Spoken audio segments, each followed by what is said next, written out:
Bill pass হয়ে যাওয়ার পরে যদি বলে আমি কিছু বুঝিলাম না, এটা মানে স্পিকার দুঃখ হল।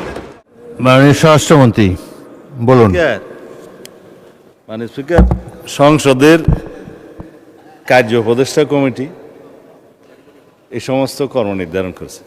বিশেষ কমিটি যেটা আপনি করে দিয়েছেন এই আইনগুলো পর্যালোচনা করার জন্য সংসদে বিশেষ এই কমিটিতে আমাদের মাননীয় সদস্য জয়নাল আবদিন সাহেব সভাপতি ছিলেন।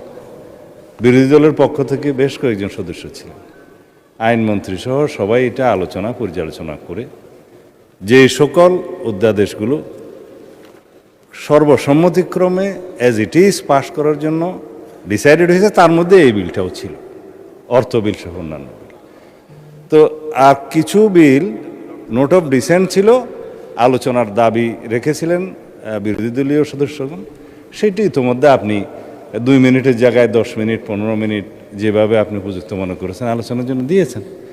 তা এখন যদি এই পর্যায়ে বিল পাস হয়ে যাওয়ার পরে যদি বলে আমি কিছু বুঝিলাম না, এটা মানে স্পিকার দুঃখ হল। যদি আপত্তি দিতেই হতো উত্থাপনের পর, তারপরে সেকেন্ড রিডিংয়ে বিবেচনার সময়। তো সেই জন্য আমি ধন্যবাদ জানাই মাননীয় বিরোধী দলীয় নেতাকে, মাননীয় সকল বিরোধী দলীয় সংসদ সদস্যদের, যে আপনারা যথেষ্ট সহযোগিতা করেছেন।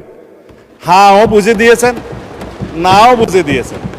এই অপরিসীম সহযোগিতার জন্য সরকারি দলের পক্ষ থেকে আপনাদেরকে ধন্যবাদ জানাচ্ছি।